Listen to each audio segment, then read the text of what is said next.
बिस्मिल्लाहिर्रहमानिर्रहीम। अस्सलाम वालेकुम। दारुल अमान में खूबसूरत लड़कियों को दुबई भेजकर कैसे करोड़ों रुपए कमाए जाते हैं। मेरी ये कहानी उन लड़कियों के लिए है जो घर छोड़कर दारुल अमान में जाती हैं।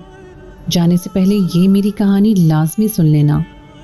हाथों में एक छोटी सी गठरी पकड़े अंधेरी रात में मैंने उस खामोशी से अपने घर की दहलीज को फलांगा कि घर में मौजूद किसी ज़रू को खबर तक ना हो सके कि घर की इज्जत कैसे आधी रात को घर की चौखट पार कर गई है। मैंने पलटकर सिर्फ एक नज़र अपने उस छोटे से घर पर डाली थी जिसमें मैंने अपनी ज़िंदगी के पूरे 18 साल गुजारे थे, और उसके बाद अपनी आंखों में आए आंसुओं को पोंछते मैंने आगे की राह ली थी। अब मुझे कभी पलटकर इस घर की तरफ नहीं देखना था। बारिश ज़ोरों शोर से बरस रही थी और एक मैं थी जो उस सर्द बारिश में अपना सब कुछ छोड़कर अपनी मर्जी से सड़क पर निकल आई थी।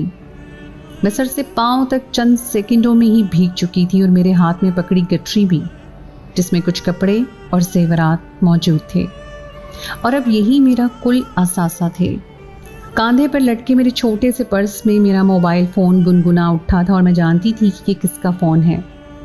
मैंने जल्दी से कोने में छपड़े के नीचे खड़े होकर फ़ोन निकाला और बहुत मुश्किल से बात की। अटक अटक कर आवाज़ आ रही थी और मुझे कुछ भी समझ नहीं आ रहा था कि फ़ोन की दूसरी तरफ से क्या कहा जा रहा है। मैंने बस चीख कर इतना ही कहा था कि मैं घर से निकल आई हूँ और कुछ ही देर में लारी अड्डे पर पहुँच जाऊँगी। उस वक्त रात के 2 बज चुके थे। मुझे यकीन था कि दूसरी तरफ मौजूद शख्स ने मेरी बात सुन ली थी। मैंने वापस अपना फ़ोन पर्स में डाला और तेज़ तेज़ कदम उठाती लारी अड्डे की तरफ बढ़ने लगी। आधे घंटे में ही मैं अड्डे पर पहुंच चुकी थी। इक्का दुक्का मुसाफिर बसों के इंतज़ार में बैठे थे। मुझे बहुत ज़्यादा खौफ आ रहा था। मैं किसी भी मर्द के लिए बहुत आसान हदफ साबित हो सकती थी, और इसीलिए मैंने अपने आप को समेट कर एक कोने में नशिस्त संभाल ली, और अब मुझे उसका इंतज़ार था जिसकी खातिर मैं अपनी शादी से 2 दिन पहले अपना घर छोड़कर निकल आई थी।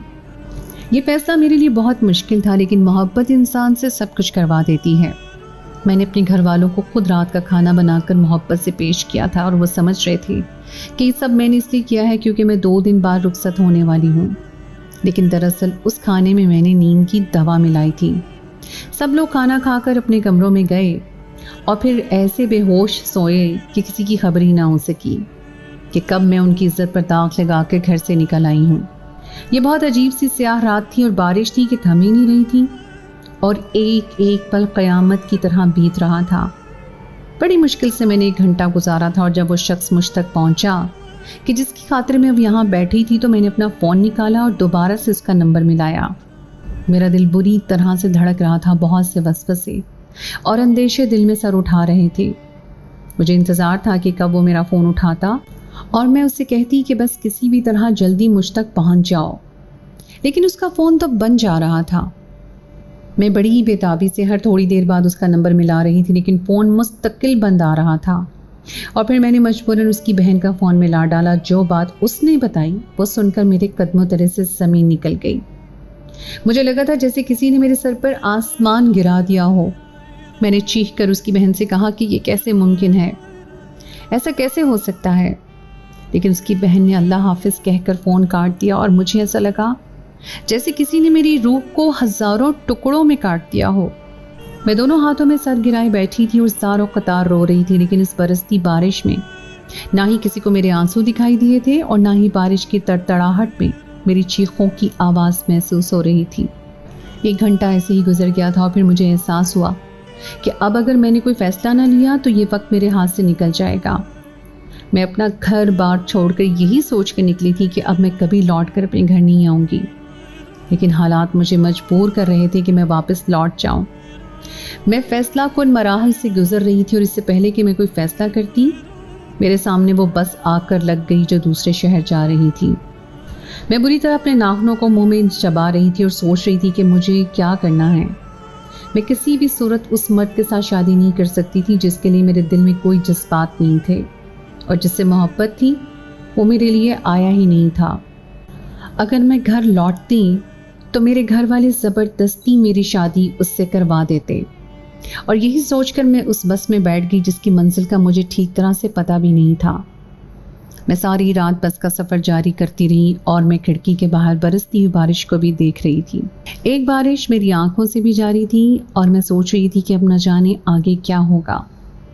मैं एक पढ़ी लिखी लड़की थी और अपने आप को हौसला दे रही थी कि दूसरे शहर जाकर मैं दोबारा उसे फ़ोन लगाऊंगी, उसे बताऊंगी कि मैं उसकी खातिर सब छोड़कर दूसरे शहर आ गई हूँ। मुझे यकीन था कि सुनते ही वो मेरे पीछे चला आएगा। शायद कोई मजबूरी थी जो उसने आखिरी वक्त पर मेरा साथ ऐसा किया था। मेरा दिल अपने आप उसकी तरफ से बहाने तराश रहा था और फजर की अजानों के करीब गाड़ी रुकी थी और मैं दूसरे शहर पहुंच गई थी। नई जगह, अनजान लोग और सबसे बढ़कर मंजिल की भी मुझे कोई खबर नहीं थी। मैं बस से उतरकर अड्डे से बाहर निकली तो बहुत सारे रिक्शे ड्राइवर मेरे सामने खड़े थे। हर कोई मुझे अपनी अपनी तरफ पुकार रहा था, मगर मुझे तो यही नहीं मालूम था कि मैं जाऊंगी तो कहाँ जाऊंगी। मैंने एक बूढ़े दाढ़ी वाले रिक्शे ड्राइवर का इंतखाब किया और उसके रिक्शे में बैठ गई। वो बहुत ही शफीक इंसान थे। मोहब्बत से पूछने लगे, बेटी कहाँ जाओगी? मेरा दिल चाहा कि धाड़े मार मार के रो दूँ। बड़ी मुश्किल से मैंने अपने जज्बात पर काबू किया और उस बूढ़े ड्राइवर से कहा कि आप मुझे किसी हॉस्टल में लेकर चलें या फिर किसी ऐसी जगह जहाँ मैं कुछ दिन गुजार लूँ। वो बूढ़ा मुझे एक हॉस्टल के सामने ले गया और कहने लगा कि ज़्यादातर लड़कियां अड्डे से आकर यहीं रहती हैं।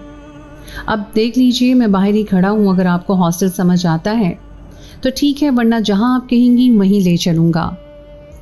मैं फ़ौरन हॉस्टल के अंदर गई और जब मालूमात ली तो पता चला कि यहाँ तो महीने का किराया ही इतना है जितने मेरे पास पैसे भी नहीं हैं।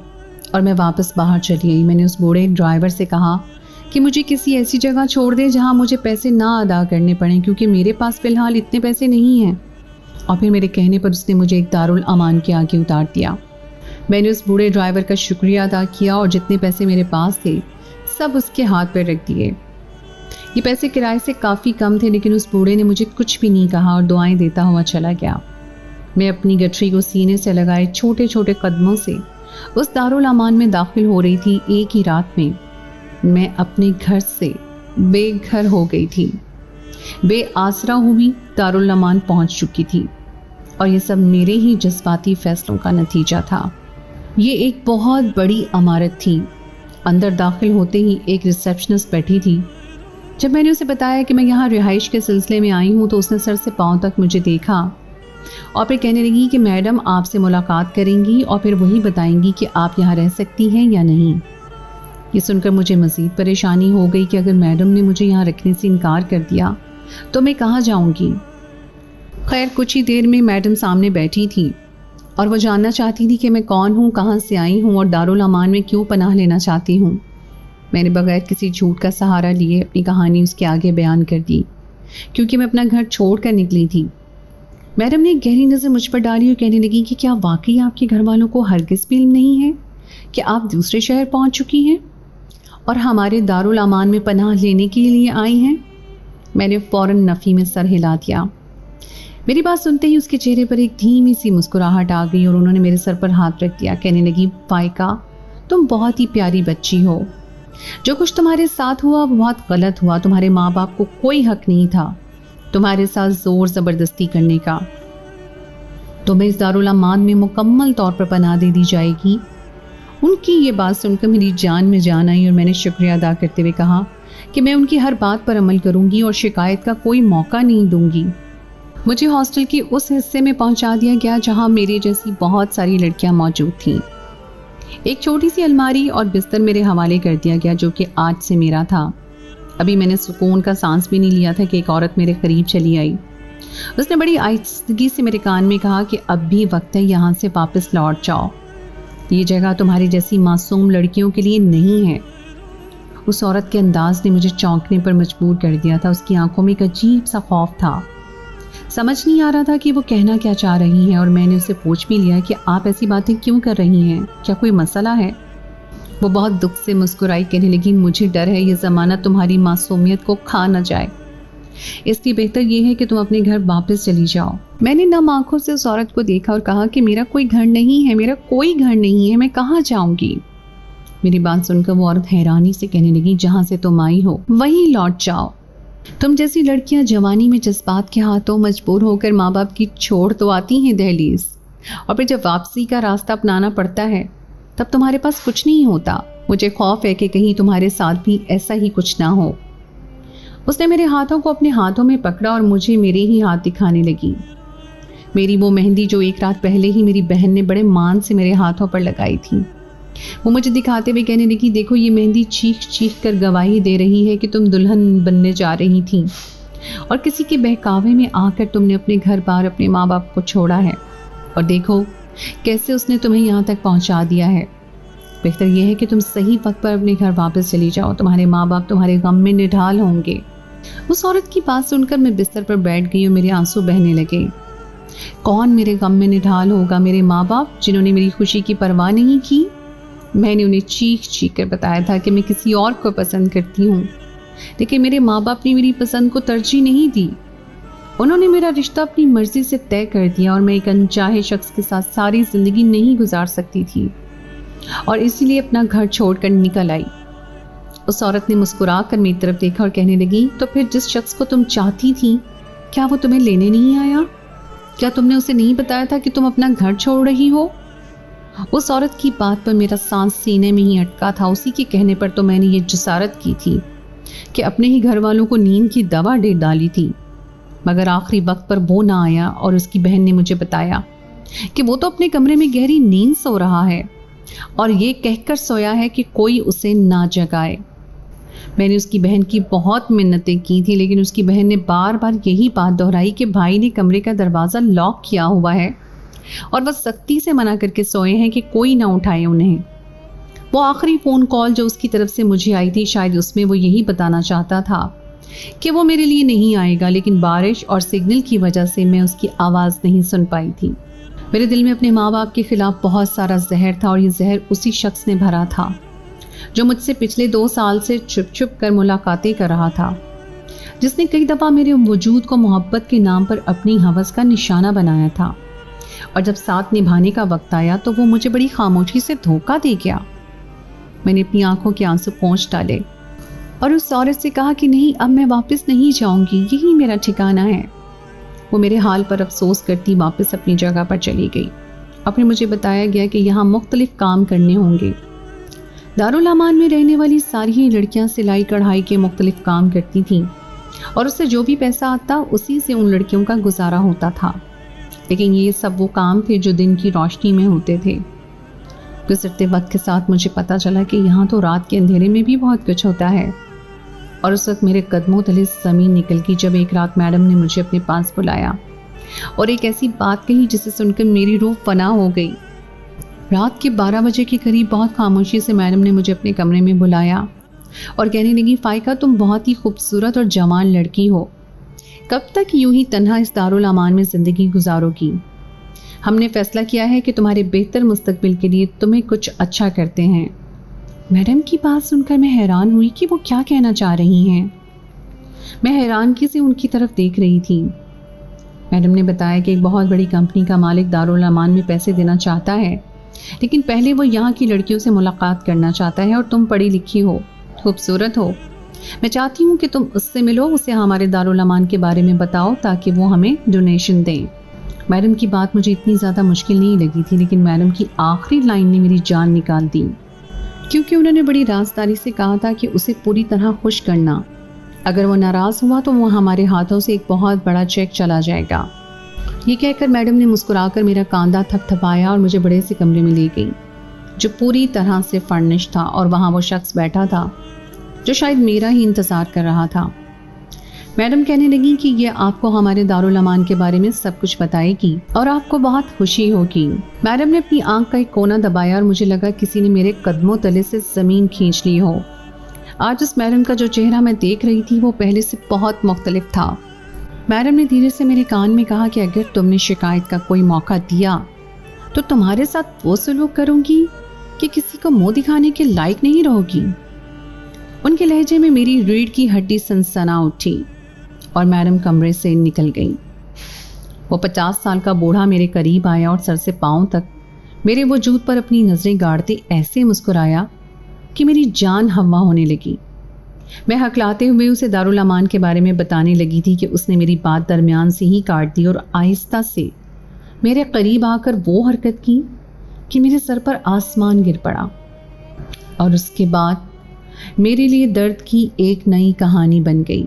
सुबह के करीब वो उस कमरे से निकल कर चला गया और मैं बेआबरू बिस्तर पर पड़ी अपने माँ बाप को याद करने लगी। बड़ी बेरहमी से मैंने अपने बाप से कहा था कि आप मुझसे मोहब्बत नहीं करते, आपने मेरे लिए किया ही क्या है, मेरी शादी तक तो आप अपनी मर्जी से कर रहे हैं। तब मेरे बाप ने आंसू भरी आंखों से कहा था कि काश औलाद जान पाए कि माँ बाप के कड़वे फैसले भी औलाद के हक में कितने मीठे होते हैं। आज मुझे अपने बाप की बात का मतलब समझ आया था। वो मेरी शादी एक बहुत ही नेक और इज्जतदार ख़ानदान में कर रहे थे। अगर मैं उनकी मर्ज़ी उनके फैसले पर राज़ी होती तो आज यूँ बेआसरा और बेआबरू ना होती। लेकिन कहानी यहीं ख़त्म नहीं हुई थी। अगली सुबह सारे दारुल अमान को बताया गया कि मेरी अच्छी प्रेजेंटेशन की वजह से बहुत बड़ा चेक डोनेशन के तौर पर दारुल अमान को मिला है और अब मुझे दारुल अमान वाले दुबई भिजवा रहे हैं ताकि मैं वहाँ के अरबी लोगों से डोनेशन हासिल करूँ और दारुल अमान को मज़ीद तरक्की दूँ। सारी लड़कियाँ ये सुनकर खुश थीं, हर कोई मुझे मुबारकबाद दे रहा था और मेरी किस्मत पर रश कर रहा था कि मैं दुबई जाने वाली हूँ। लेकिन ये बात सिर्फ मैं ही जानती थी कि ये चेक किस वजह से मिला है और मुझे दुबई क्यों भेजा जा रहा है। मैं जान गई थी कि जिस तरह यहाँ मेरी इज्जत को बेचकर पैसा हासिल किया गया है, वहाँ जाकर भी मुझे अरबी लोगों के आगे ऐसे ही अपनी खिदमात पेश करनी होंगी और उनके बदले दारुल अमान खूब तरक्की करेगा। अगर कोई नुकसान में था तो वो सिर्फ और सिर्फ मैं थी। मैडम ने मुझे इस कदर हरासा कर दिया था कि मैं ये बात किसी के आगे बयान नहीं कर पाई थी और अपने बिस्तर पर बैठी खामोशी से आंसू बहा रही थी। जब ही वो औरत मेरे पास चली आई, वो मेरे करीब बैठ गई और कहने लगी कि मैं भी बहुत खूबसूरत और जवान थी। इन लोगों ने मुझे भी ऐसे ही इस्तेमाल किया और अब जब मेरी उम्र ढल गई तो उन्हें तुम मिल गई हो। तुमसे पहले भी कई लड़कियों को इसी तरह दुबई भेजा गया है और वो लड़कियां आज तक कभी वापस नहीं आईं। बस उनके नाम पर दारुल अमान को बड़ी बड़ी रकमें आती हैं और मैं जानती हूँ कि वहाँ उन लड़कियों को किन कामों में फंसाया गया है। अब शायद वो सारी ज़िंदगी कभी लौट कर वापस नहीं आएंगी। लेकिन तुम दुबई जाने की गलती ना करना। एक दफ़ा तुम अमीर अरबियों के हाथों लग गई तो सारी ज़िंदगी दुबई के क्लबों में अपनी इज्जत लुटाती रहोगी और मैडम तुम्हारी इज्जत बेचकर पैसे कमाती रहेगी। कुछ पैसा दारुल अमान पर लगाएंगी और बाकी का अपने घर ले जाएंगी और सब यही समझते रहेंगे कि वो किस कदर नेक औरत है। मैं नहीं चाहती कि तुम्हारा हाल भी मेरे जैसा हो, इसलिए मैं तुम्हें ये बात समझा रही हूँ कि माँ बाप जैसे भी हों औलाद के लिए साहिबान होते हैं। उनके फैसले वक्ती तौर पर बुरे लगते हैं लेकिन उनमें छुपी हिकमत कभी ना कभी औलाद को समझ आ ही जाती है। अब भी वक्त है, तुम वापस लौट जाओ। मैं एक दफ़ा अपना आप लुटवा चुकी थी। मुझ में इतनी हिम्मत नहीं थी कि मैं दुबई जाकर अरबियों की हवस का निशाना बन जाती। इसलिए मैंने उस औरत की बात को अपने पल्लू से बांध लिया और जब मुझे एयरपोर्ट पहुंचाया गया तो मैं बड़ी मुश्किल से उन लोगों को चकमा देकर फरार हुई और सीधे लारी अड्डे जाकर सुकून का सांस लिया और वहाँ से अपने शहर की बस पकड़ ली। सुबह शुरू होने वाला ये सफ़र मगरिब के वक्त इख्तिताम पर पहुँचा और मैं अपने घर की चौखट पर खड़ी थी। 6 महीने गुजर चुके थे लेकिन 6 महीने बाद मेरा घर जैसे का वैसा ही था।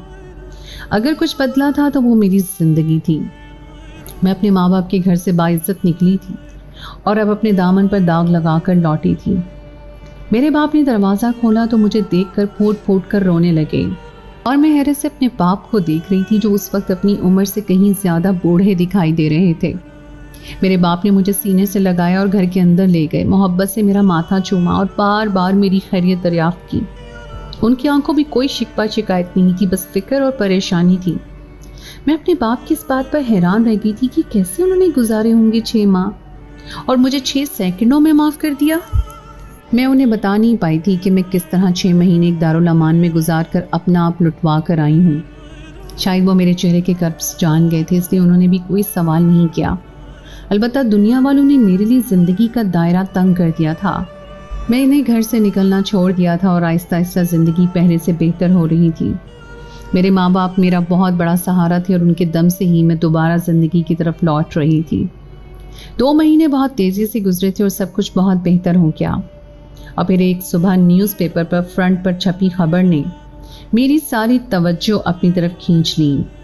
मैडम की एक बड़ी सी तस्वीर वहाँ छपी हुई थी और लिखा हुआ था, کہ NGO نے عورتوں کی آزادی اور حقوق کے لیے اس سال سب سے زیادہ کام کیا ہے۔ اس خبر نے میرے اندر ایک ہلچل سی مچا دی تھی کہ ہم کس ملک میں رہتے ہیں جہاں ایسی عورتوں کو نہ ہی خوف خدا ہے اور نہ ہی قانون کا ڈر، بلکہ ان کے کالے کاموں کو چھپا کر انہیں رول ماڈل کے طور پر پیش کیا جا رہا ہے۔